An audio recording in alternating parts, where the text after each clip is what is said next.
आज हम सभी कक्षा अष्टम सामाजिक विषय पाठ 2 के अंतर्गत दूसरे पाठ में, इसका नाम है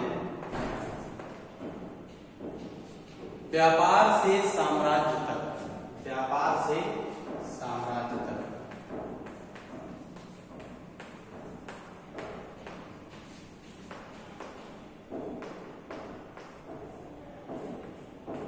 व्यापार से साम्राज्य तक कंपनी की सत्ता स्थापित होती है। तक कंपनी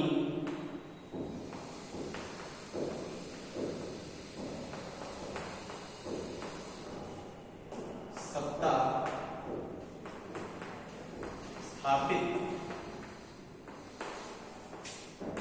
होती है।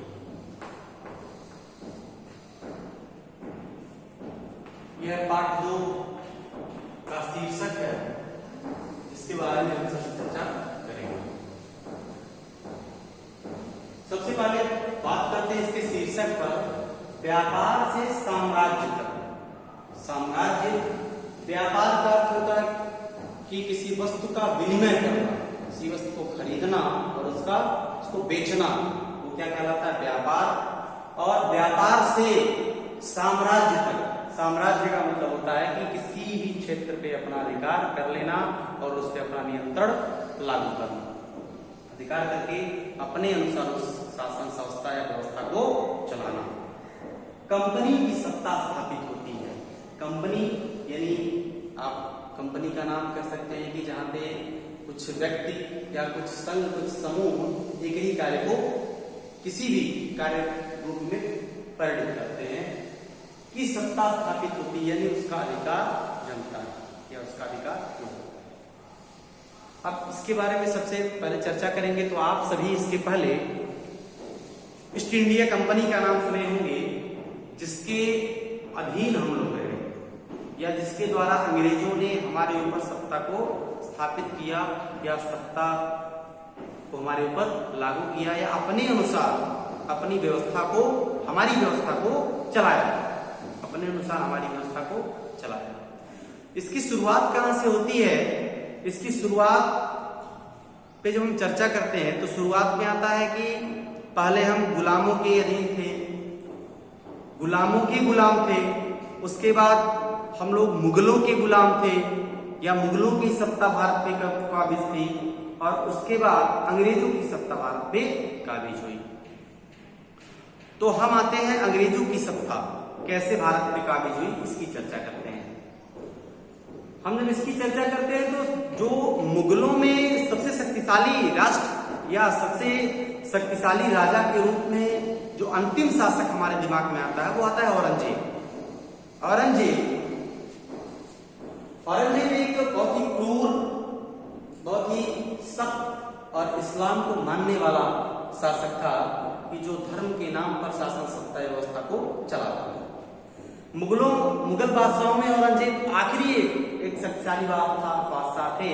उन्होंने वर्तमान में एक बहुत बड़े हिस्से पर जिसमें नियंत्रण स्थापित कर लिया था, यानी भारत के बहुत बड़े भूभाग में उसने अपना नियंत्रण स्थापित कर लिया और उस अपने अनुसार उसकी शासन व्यवस्था को चलाने लगा। 1707 एक डेट आता है, एक सन आता है 1707,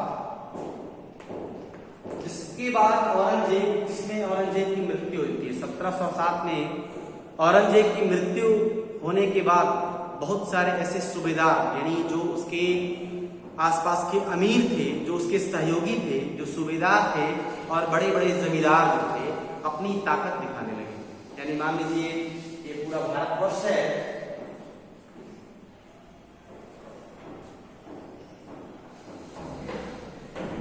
ये भारतवर्ष में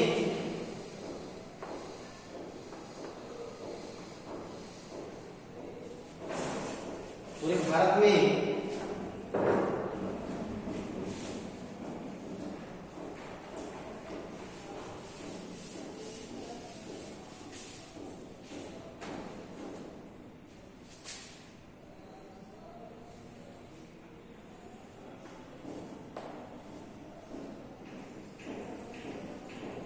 इस भारतवर्ष में आप देखेंगे कि मान लीजिए औरंगजेब का शासन इस पूरे भारतवर्ष में, समग्र भारतवर्ष में उसका शासन है, और उसके शासन में जब वो मरता है तो जो अलग अलग रियासतें, जैसे आज प्रदेश आप देखते हैं, ऐसे छोटी छोटी रियासतें आपस में बटी हुई थी, जिसपे औरंगजेब का शासन था।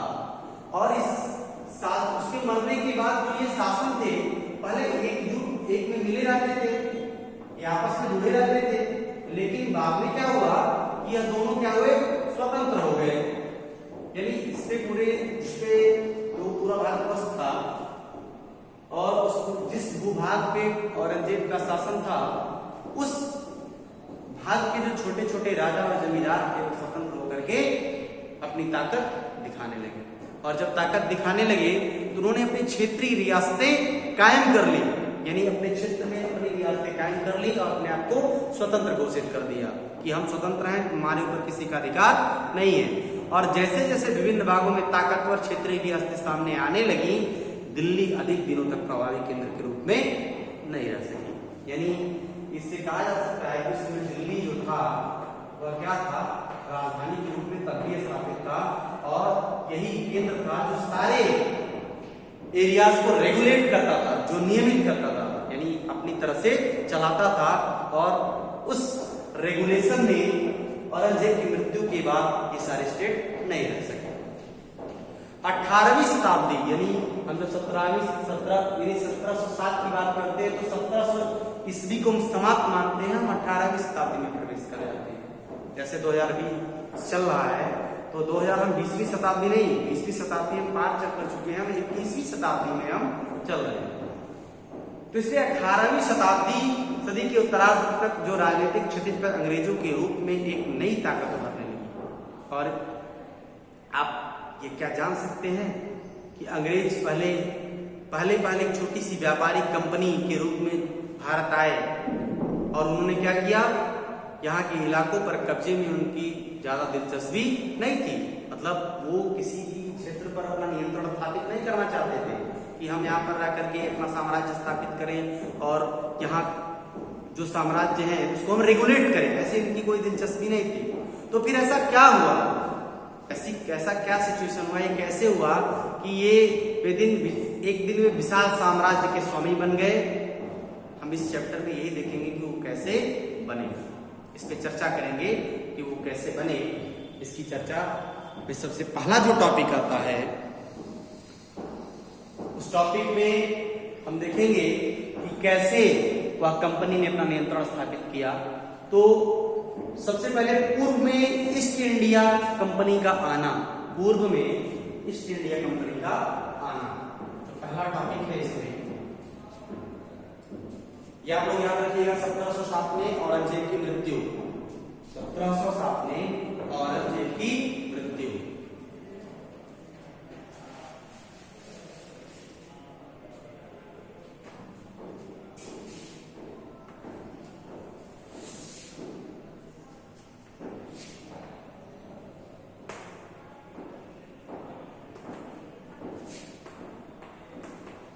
पूर्व में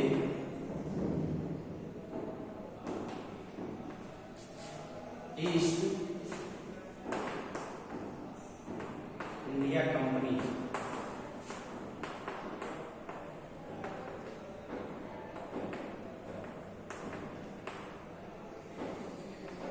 ईस्ट इंडिया कंपनी का आना, पूर्व में ईस्ट इंडिया कंपनी का आना, इसकी चर्चा करते हैं। तो ईस्ट इंडिया कंपनी सन 1600 ईस्वी में, यानी जो ईस्ट इंडिया कंपनी का निर्माण हुआ वह 1600 ईस्वी में कहां पर हुआ, इंग्लैंड में।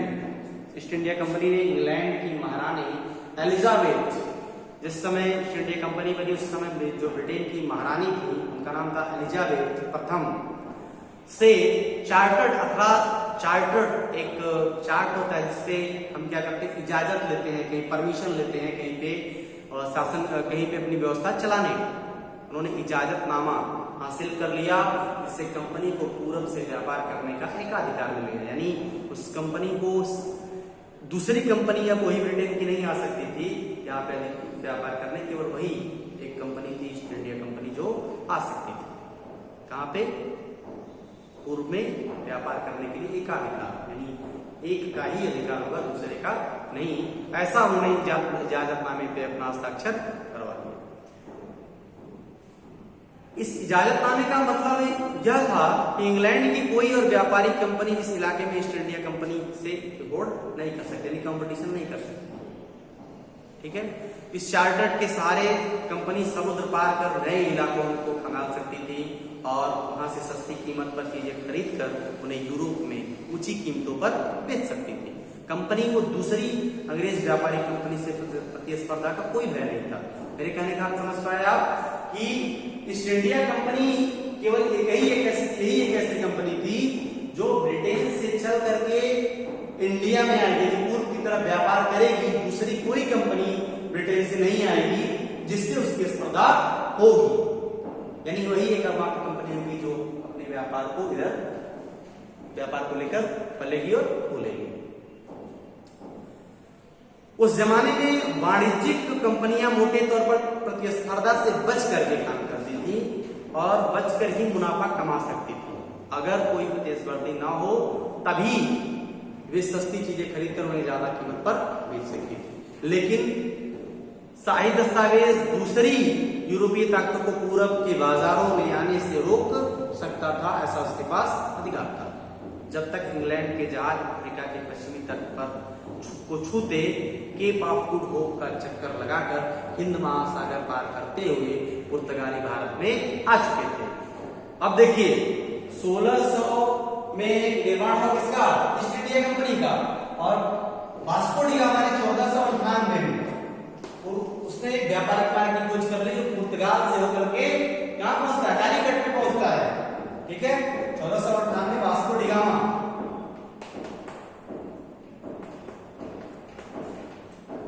इसको हम जनरल नॉलेज के तौर पर पढ़ते हैं कि भारत की खोज किसने की थी, तो हम पढ़ते हैं कि अपने भारत की खोज वास्को डी गामा ने किया था। 1498 यानी कि 15वीं शताब्दी में वास्को डी गामा ने खोज लिया। 100 वर्ष पूर्व यानी 1600 में से यदि आप 1498 को घटाते हैं तो कितना प्राप्त हुआ हमको? 2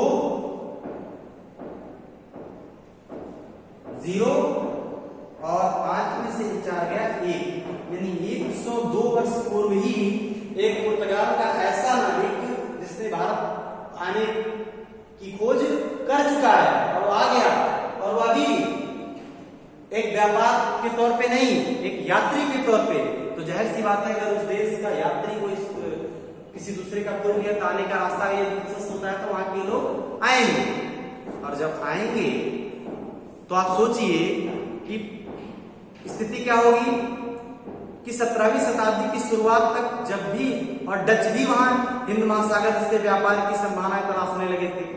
डच जो थे वह भी हिंद महासागर को पार करके व्यापार की संभावनाएं भारत में तलाशने लगे थे, और कुछ समय बाद ही फ्रांसीसी भी भारत आ गए। अब देखिए कंडीशन क्या हुआ कि ईस्ट इंडिया कंपनी में ब्रिटेन के भी लोग पहुंचे, पुर्तगाल के भी लोग पहुंचे, फ्रांसीसी भी पहुंचे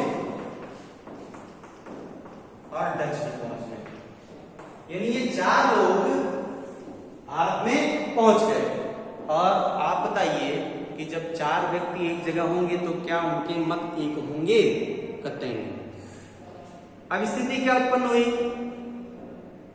कि चूंकि फ्रांसीसी भी व्यापारिक कंपनी थी, ब्रिटेन भी व्यापारिक कंपनी थी, पुर्तगाल के भी लोग जो है आ चुके थे अपने व्यापार के दृष्टिकोण से। समस्या यह थी कि सारी कंपनी एक जैसी ही चीजें खरीदना चाहती थी, यानी एक ही वस्तु खरीदना चाहती थी। जो सारी कंपनियां थी वह एक ही वस्तु को खरीदना चाहती थी, और यूरोप के बाजारों में बने बारीक सूती कपड़े, यूरोप के बाजार यानी जो ब्रिटेन वगैरह में के सूती जो कपड़े बनते थे उनकी और रेशम की बहुत जबरदस्त डिमांड थी, बहुत जबरदस्त मांग थी। इसके अलावा काली मिर्च, लौंग, इलायची, दालचीनी यानी भारत के जो दक्षिण भारत के मसाले थे उनकी भी बहुत ज्यादा डिमांड थी उस समय यूरोपीय बाजारों में। इन चीजों की कीमतें बढ़ने लगी और उनसे मिलने वाला मुनाफा कम होने लगा। इकोनॉमिक्स का टर्म है कि जब मांग बढ़ती है तो उसके दाम में बढ़ोतरी होती है और मुनाफे में क्या होती है, कमी आती है।